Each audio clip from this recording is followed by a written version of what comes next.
Students. So গত কয়েকটা ক্লাসে যে সিরিজ অফ ক্লাসেস আমরা নিয়েছি, এখানে আমরা gravitation, then variation of gravitation last class নিয়েছিলাম।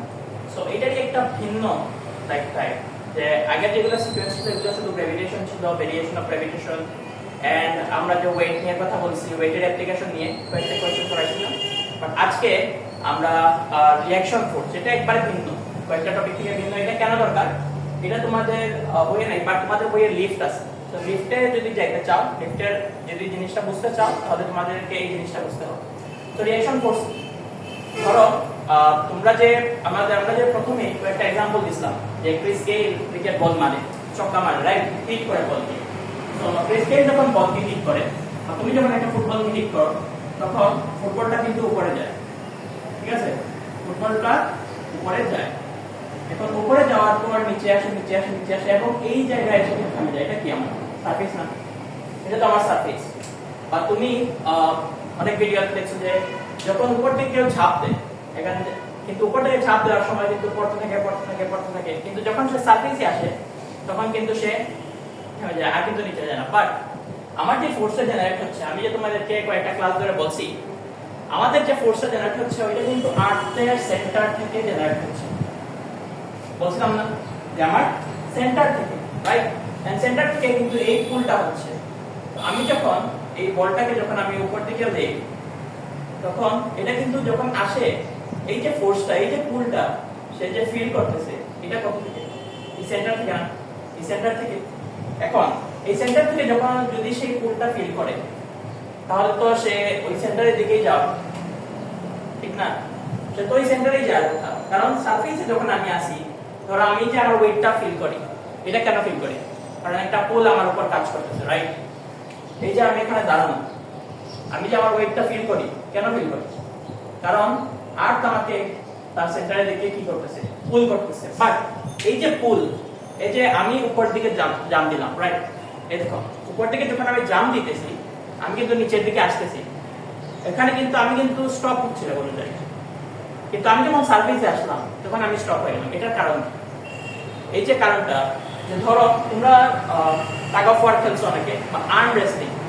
যখন টাগ অফ ওয়ারে কি হয়, যে দুই সাইড থেকে দুইজন টান দেয়, রাইট? এন্ড যার দিকে টানটা বেশি হয় তার দিকে কিন্তু সবাই চলে যায়, ঠিক না? তোমরা তো খেলছো টাগ অফ ওয়ার ফ্রেন্ডের সাথে, দুই সাইডে দুইজন থাকো, টান দাও, যে বেশি পুল করে, যে বেশি টান দেয় তার দিকেই সবকিছু এসে যায় না? বাট যখন তোমরা ইকুয়ালি টান দিচ্ছ, আর্ম রেসলিং এ যখন ইকুয়ালি একজন আরেকজনকে কি করতেছো? পুশ করতেছো, রাইট? তখন কিন্তু যাচ্ছ না, সেম জায়গায় তোমরা থাকছো। বাট এই যে এখানেও সেম কেস, আমি সার্ভিসে থাকছি, আমাকে কিন্তু পুল করতেছে, বাট আমি কিন্তু সেন্টারের দিকে যাচ্ছি না, আমি কি মাটির তলে চলে যাচ্ছি। তার মানে কি? তার মানে হচ্ছে এই যে টাগ অফ ওয়ারে আমি একদিকে টান দিচ্ছি, আমার অপোজিট সাইডে অন্য কেউ একজন টান দিতেছে, আর্ম রেসলিং এ অন্য আরেকজন পুশ করতেছে। সো এখানেও অন্য একজন কিন্তু আমাকে তার অপোজিট দিকে পুশ করতেছে, তাই না? টাগ অফ ওয়ারের কথা চিন্তা করো। এরকম হলেই তো যেটা ছিল লড়তো না, মাঝখানেই থাকতো, তোমরা চেঞ্জ হতো না তার ডিসটেন্সে। এখানেও সেম হবে না? আমাদের চিন্তা করো তুমি একটা সাইকেলে ধাক্কা দিচ্ছ পিছন থেকে, তখন আমি কি বলছিলাম? এক্সেলারেট হচ্ছে। বাট এই কেসে আর্থ আমাকে পুল করতেছে, বা ধরো তুমি ওইটাকে ধাক্কা দিচ্ছ, একটা বক্সকে তুমি পুল করতেছো, বাট ওই বক্স কিন্তু তার জায়গা থেকে লড়ছে না। তার কারণ এইটা, এই যে তার উপর ফোর্সের কোনো এফেক্টই নাই। এখানেও এই ফোর্সের মানে আমাকে নিচের দিকে নিয়ে যাচ্ছে না। কেন নিয়ে যাচ্ছে না? অবশ্যই টাগ অফ ওয়ারের মতো এখানেও অপোজিট দিকে কেউ কিছু একটা ফোর্স দিচ্ছে, একটা পুশ দিচ্ছে অপোজিট সাইডে, যার জন্যই আমি কিন্তু নিচের দিকে যাচ্ছি না। এবং এই পুশটা আমি কি বলছিলাম, টাগ অফ ওয়ারে যদি ইকুয়ালি টান দেয় তাহলে এটা কিন্তু লড়ে না, মাঝখানে যেখানে আছে সেখানেই থাকে। আর্ম রেসলিং এ দুইজন ইকুয়ালি যদি একজন আরেকজনকে পুশ করে, সেম জায়গায় থাকে। সিমিলারলি এখানেও যদি কেউ পুশ করে ইকুয়াল ম্যাগনিটিউডে, মনে রাখবে ইকুয়াল ম্যাগনিটিউডে। কারণ কি?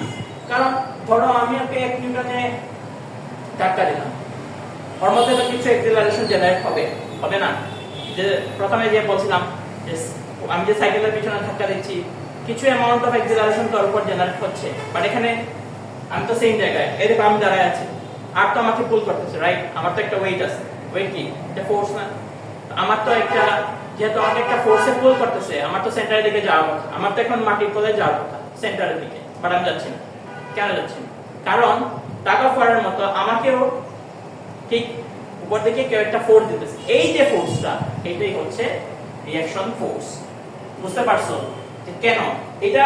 মানে তোমরা যে দাঁড়ায় আছো, তোমাদেরকে আর পুল করতেছে না, বা অন্য কেউ সব জিনিসকে তার নিজের দিকে পুল করতেছে, কিন্তু সবাই তো আমরা তো আর সেন্টারের দিকে যাচ্ছি না। তো এমন কি আছে যে আমাদেরকে উপরের দিকে পুল করতেছে? এবং এটাই এই যে এই ফোর্সটা কে দেয়?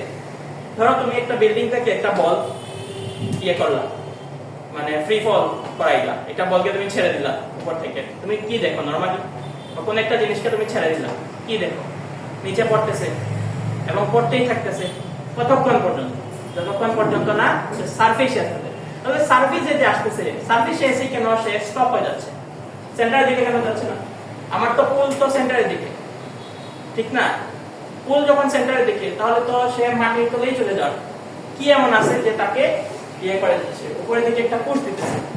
তুমি যখন প্রত্যেকটা জিনিস যখন তুমি সারফেসে আসলা, দেখলা যে আমি তো এখানে স্টেশনারি দাঁড়ায় আছি, মাটির নিচে যাচ্ছি না, অন্য কেউ তো মাটির নিচে যাচ্ছে না, তাহলে এই ফোর্সটা কে দিবে? আমাকে কে দিতেছে? সারফেস দিতেছে না? এখন প্রত্যেকটা জিনিসকে তো সারফেসে দিতেছে। এখন লিফটে কি হয়?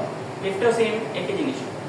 এবং এই ভেরিয়েশনের যে কারণ, ওই কারণটাও ওয়েটের যে ভেরিয়েশনের কারণ দেখো, ওইটাও রিঅ্যাকশন ফোর্সেরই কারণ। তো আশা করি রিঅ্যাকশন ফোর্স কি কে দেয় এটা আশা করি বুঝতে পারছো। টাগ অফ ওয়ার দিয়ে বোঝানোর চেষ্টা করছি। টাগ অফ ওয়ার যদি তোমরা না চেনো, ইউটিউবে দেখতে পারো, তোমরা দেখছো, আশেপাশে দেখছো, আশা করি বুঝবা টাগ অফ ওয়ার দিয়ে।